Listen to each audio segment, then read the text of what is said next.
Ita-try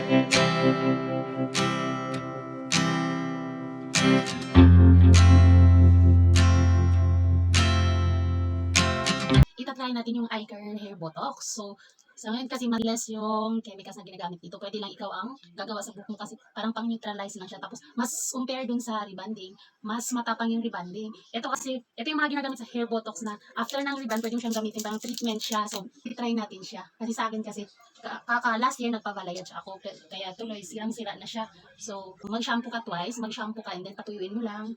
Patuyuin yung blower. Tapos, wag mo daw banlawan after 3 days ka na saka. Tapos, wag mo na mag-shampoo. Ang advice sa akin naman doon sa suki kong sa salon is, wag everyday magsa-shampoo para naman hindi mawawala yung oil ng buhok mo. Nakaka-dry kasi pag araw-araw mag-shampoo. Ako sa akin kasi ang ginagamit ko or every other day siya, alternate ngayon, tapos kinabukasan hindi ako mag-shampoo. Yun lang, try natin mamaya.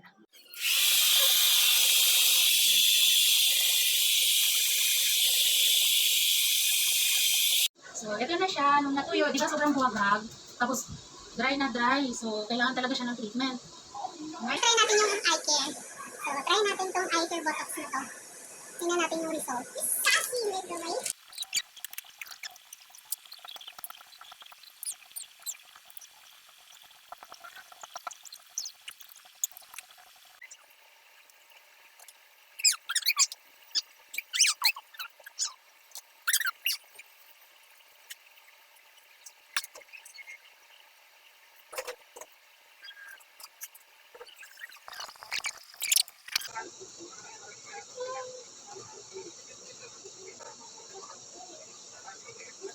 Ayan na siya.